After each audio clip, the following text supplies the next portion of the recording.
ಮಳೆಗೆ ಕೆಂಗೇರಿ ಕೂಡ ತತ್ತರಿಸಿ ಹೋಗಿದೆ. ಕೆಂಗೇರಿ ರಸ್ತೆಗೆ ಋಷಭಾವತಿ ನೀರು ನುಗ್ಗಿದೆ.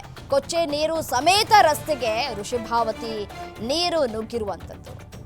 ಕೆಂಗೇರಿಯಲ್ಲಿ ಮಳೆಯಾದಂತಹ ಸಂದರ್ಭದಲ್ಲಿ ಅಲ್ಲಿ ಬಹುದೊಡ್ಡ ಮೋರಿ ಇದೆ. ಕೆಂಗೇರಿಯಲ್ಲಿ 132 ಮಿಲಿಮೀಟರ್ ಮಳೆ ದಾಖಲಾಗಿರುವಂಥದ್ದು. ಕೆಂಗೇರಿ ರಸ್ತೆಗೆ ಋಷಭಾವತಿ ನೀರು ನುಗ್ಗಿದೆ. ಕೊಚ್ಚೆ ನೀರು ಸಮೇತ ರಸ್ತೆಗೆ ಋಷಭಾವತಿ ನೀರು ನುಗ್ತಾ ಇರುವಂಥದ್ದು. ಭಾರಿ ಮಳೆಗೆ ಕೆಂಗೇರಿ ಜನ ತತ್ತರಿಸಿ ಹೋಗಿದ್ದಾರೆ. ನೋಡಿ, ದೃಶ್ಯದಲ್ಲಿ ಗಮನಿಸ್ತಾ ಇದ್ದೀರಿ. ಒಂದು ಕಡೆ ಮಳೆಯ ನೀರು, ಮತ್ತೊಂದು ಕಡೆ ಮೋರಿ ನೀರು, ಗಲೀಜ್ ನೀರು, ಕೊಳಚೆ ನೀರು ಅದೆಲ್ಲವೂ ಕೂಡ ರಸ್ತೆಗೆ ಬರ್ತಾ ಇದೆ ನೀರು. ಸೊ ಹಾಗಾಗಿ ವಾಹನ ಸವಾರರು ಕೂಡ ಪರದಾಟವನ್ನು ನಡೆಸ್ತಾ ಇದ್ದಾರೆ. ಇನ್ನು ಮೋರಿ ನೀರು ಕೂಡ ಋಷಭಾವತಿ ನೀರಿನ ಜೊತೆ ಬೆರೆತು ಹೋಗ್ಬಿಟ್ಟಿದೆ. ಸೊ ಹಾಗಾಗಿ ಅಕ್ಕಪಕ್ಕ ಇದ್ದಂತಹ ಒಂದಷ್ಟು ಪ್ರದೇಶಗಳಿಗೂ ಕೂಡ ನೀರು ಯಾವ ರೀತಿಯಾಗಿ ಹರಿದು ಹೋಗ್ತಾ ಇದೆ ಅನ್ನೋದನ್ನ ಗಮನಿಸ್ತಾ ಇದ್ದೀವಿ. ಅಷ್ಟರ ಮಟ್ಟಿಗೆ ಮಳೆಯಾಗಿದೆ, ಅತಿ ಹೆಚ್ಚು ಮಳೆಯಾಗಿದೆ. ಇನ್ನು 4 ದಿನ ಮಳೆ ಆದರೆ ಮುಗಿತು ಬೆಂಗಳೂರಿನ ಕತೆ. ಕೆಂಗೇರಿ ಕಥೆಯಂತೂ ಸಂಪೂರ್ಣ ಯಾವ ರೀತಿಯಾಗಿ ಚಿತ್ರಣವೇ ಬದಲಾಗತ್ತೆ ಅನ್ನೋದನ್ನು ನಾವು ಊಹೆ ಮಾಡ್ಕೊಳ್ಳೋದಕ್ಕೂ ಕೂಡ ಸಾಧ್ಯವಿಲ್ಲ. ಅಷ್ಟರ ಮಟ್ಟಿಗೆ ನೀರು ಹರಿದು ಹೋಗ್ತಾ ಇದೆ. ಒಂದು ಕಡೆ ನದಿ ಯಾವ ರೀತಿಯಾಗಿ ಹರಿದು ಹೋಗುತ್ತಲ್ಲ ಆ ರೀತಿಯಾಗಿ ನೀರು ಹರಿದು ಹೋಗ್ತಾ ಇದೆ. ನೋಡಿ, 132 ಮಿಲಿಮೀಟರ್ ಮಳೆಯಾಗಿರುವಂಥದ್ದು ದಾಖಲೆಯ ಮಳೆ ಇದು. ನಿನ್ನೆ ರಾತ್ರಿ ಆಗಿರುವಂತಹ ಮಳೆಯಿಂದಾಗಿ ಸಾಕಷ್ಟು ಅವಾಂತರ ಬೆಂಗಳೂರಿನಾದ್ಯಂತ ಆಗಿದೆ. ಒಂದು ಕಡೆ ಸಾಹಿಲ್ ಲೇಔಟ್ ಪರಿಸ್ಥಿತಿಯಂತೂ ಅಧೋಗತಿಯನ್ನು ತಲುಪಿದೆ. ಸಿಲ್ಕ್ ಬೋರ್ಡ್ ಸ್ಥಿತಿಯಂತೂ ಹೇಳತೀರದು. ಮತ್ತೊಂದು ಕಡೆ ಕೆಂಗೇರಿಯ ಪರಿಸ್ಥಿತಿ ಯಾವ ರೀತಿಯಾಗಿ ಇದೆ ಅನ್ನೋದನ್ನು ನೋಡ್ತಾ ಇದ್ದೀರಿ. ಕೊಚ್ಚೆ ನೀರು ಸಮೇತ ಋಷಭಾವತಿ ನೀರು ಕೂಡ ನುಗ್ಗಿದೆ. 132 ಮಿಲಿಮೀಟರ್ ಮಳೆ ಅಂತಂದರೆ ಇಮ್ಯಾಜ್ ಮಾಡ್ಕೊಳ್ಳಿ ಎಷ್ಟು ನೀರು ಹರಿದು ಬರುತ್ತೆ ಅಂತ ಹೇಳಿ. ಅಷ್ಟರ ಮಟ್ಟಿಗೆ ನೀರು ಹರಿದು ಹೋಗ್ತಾ ಇದೆ. ಮತ್ತು ಅಕ್ಕಪಕ್ಕ ತೋಟಗಳು ಕೂಡ ಇದೆ.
132 ಮಿಲಿಮೀಟರ್ ಮಳೆ ದಾಖಲಾಗಿದೆ ಕೆಂಗೇರಿಯಲ್ಲೇ. ನೋಡಿ, ಇಡೀ ಬೆಂಗಳೂರಿನಲ್ಲಿ ಎಲ್ಲೇ ಮಳೆಯಾದರೂ ಕೂಡ ಆ ಒಂದು ರಾಜಕಾಲುವೆ ಮುಖಾಂತರವೇ ನೀರು ಹಾದು ಹೋಗಬೇಕಾಗಿದೆ.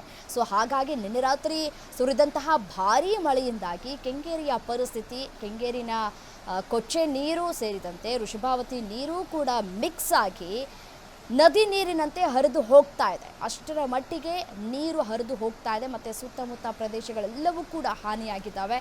ಈ ಹಿನ್ನೆಲೆಯಲ್ಲಿ ಟ್ರಾಫಿಕ್ ಜಾಮ್ಗಳು ಕೂಡ ಉಂಟಾಗ್ತಾ ಇದೆ. ವಾಹನ ಸವಾರರು ಕೂಡ ಪರದಾಟವನ್ನು ನಡೆಸ್ತಾ ಇದ್ದಾರೆ. ಈ ಹಿಂದೆ ಕೂಡ ನಾವು ಸಾಕಷ್ಟು ಗಮನಿಸಿದ್ದೀವಿ, ಕೆಂಗೇರಿಯಲ್ಲಿ ಮಳೆಯಾದರೆ ಯಾವ ರೀತಿಯಾಗಿ ಪರಿಸ್ಥಿತಿ ನಿರ್ಮಾಣ ಆಗುತ್ತೆ. ದೇವಸ್ಥಾನಗಳಿಗೂ ಕೂಡ ನೀರು ನುಗ್ಗಿದಂತಹ ಪರಿಸ್ಥಿತಿ ಕೂಡ ನಿರ್ಮಾಣ ಆಗಿತ್ತು. ನೀರನ್ನು ತೆರವುಗೊಳಿಸುವಂತಹ ಕಾರ್ಯಾಚರಣೆಯನ್ನು ಕೂಡ ಮಾಡ್ತಾರೆ. ಪ್ರತಿ ಬಾರಿಯೂ ಕೂಡ ಇದೇ ಪರಿಸ್ಥಿತಿ. ಮಳೆಯಾದಂತಹ ಸಂದರ್ಭದಲ್ಲಿ ಯಾವುದೇ ರೀತಿಯಾದಂತಹ ಮುಂಜಾಗ್ರತಾ ಕ್ರಮಗಳನ್ನು ಕೂಡ ತೆಗೆದುಕೊಳ್ಳೋದಿಲ್ಲ. ಪರ್ಯಾಯ ವ್ಯವಸ್ಥೆಯಂತೂ ಕೂಡ ಕೇಳಲೇಬೇಡಿ. ಅಷ್ಟರ ಮಟ್ಟಿಗೆ ಹದಗೆಟ್ಟು ಹೋಗಿದೆ ಬೆಂಗಳೂರಿನ ಪರಿಸ್ಥಿತಿ. BBMP ಕಣ್ಣು ಮುಚ್ಕೊಂಡು ಕೂತಿದೆ. ಮುಂಜಾಗ್ರತಾ ಕ್ರಮಗಳನ್ನು ತೆಗೆದುಕೊಳ್ತೀವಿ ಅಂತ ಹೇಳಿ ಕಳೆದ 10 ವರ್ಷಗಳಿಂದಲೂ ಕೂಡ ಸಬೂಬನ್ನು ಹೇಳ್ಕೊಳ್ತಾ ಹೋಗ್ತಾ ಇದೆ. ಪ್ರತಿ ವರ್ಷವೂ ಕೂಡ ಬೆಂಗಳೂರು ದೊಡ್ಡ ಮಟ್ಟದಲ್ಲಿ ಬೆಳೀತಾ ಇದೆ. ಟ್ಯಾಕ್ಸ್ ಕಟ್ಟೋದ್ರಲ್ಲೂ ಕೂಡ ನಾವೇ ನಂಬರ್ 1ನಲ್ಲಿದ್ದೀವಿ. ರೆವಿನ್ಯೂ ಕೂಡ ಬೆಂಗಳೂರಿನಿಂದ ಅತಿ ಹೆಚ್ಚು ಕೂಡ ಬರ್ತಾ ಇದೆ. ಬಟ್ ಆದರೆ ವ್ಯವಸ್ಥೆಗಳು ಮಾತ್ರ ಅವ್ಯವಸ್ಥೆಯ ಆಗರವಾಗಿದೆ. ಬೆಂಗಳೂರಿನಲ್ಲಿ ಮಳೆಯಾದಂತಹ ಸಂದರ್ಭದಲ್ಲಿ ಮನುಷ್ಯರು ಓಡಾಡೋದಕ್ಕೆ ಸಾಧ್ಯನೇ ಆಗೋದಿಲ್ಲ. 4 ರಿಂದ 5 ಅಡಿ ನೀರು ನಿಂತಿರುತ್ತೆ. ಮತ್ತು ಮೆಡಿಸಿನ್ಸ್ ತೆಗೆದುಕೊಳ್ಬೇಕು ಅಂತ ಹೇಳಿ ಒಂದು ಕಡೆ ಮೆಡಿಕಲ್ ಶಾಪ್ಗೂ ಕೂಡ ಹೋಗೋದಕ್ಕೆ ಸಾಧ್ಯ ಆಗೋದಿಲ್ಲ. ಮತ್ತೊಂದು ಕಡೆ ಆಸ್ಪತ್ರೆಗೆ ಹೋಗಬೇಕು ಅಂದರೂ ಕೂಡ ಕಷ್ಟ ಸಾಧ್ಯ ಆಗುತ್ತೆ. ಮತ್ತು ಎಂಜಿನ್ಗಳಿಗೆ ಅಂದರೆ ಕಾರು ಮತ್ತು ಬೈಕು ಮತ್ತು ಬಸ್ಸು ಎಂಜಿನ್ನ ಒಳಗಡೆ ನೀರು ಹೋದರೆ ಮುಗೀತಲ್ಲಿ ಕತೆ. ಅಲ್ಲಲ್ಲಿಯೇ ನಿಂತು ಹೋಗುತ್ತೆ. ಬಸ್ಗಳು, ಕಾರ್ಗಳು, ಬೈಕುಗಳು, ಆ್ಯಂಬುಲೆನ್ಸ್ಗಳು ಕೂಡ ನಿಂತು ಹೋಗುತ್ತೆ. ಸಮಸ್ಯೆಗಳಾಗತ್ತೆ, ಅತಿ ಹೆಚ್ಚು ಸಮಸ್ಯೆ ಆಗುತ್ತೆ ಮಳೆಯಾದಂತಹ ಸಂದರ್ಭದಲ್ಲಿ. ಇನ್ನೂ 4 ದಿನ ಮಳೆ ಆಗುತ್ತೆ. ಯಾವ ರೀತಿಯಾಗಿ ಈ BBMP ಕ್ರಮವನ್ನು ಕೈಗೊಳ್ಳುತ್ತೆ. ಇಷ್ಟು ದಿನ ಕ್ರಮವನ್ನು ಕೈಗೊಳ್ಳದೇ ಇರುವಂತಹ BBMP ಇನ್ನೇನು ತಾನೇ ಮಾಡೋದಕ್ಕೆ ಸಾಧ್ಯ ಆಗುತ್ತೆ. ಮಳೆಗಾಲ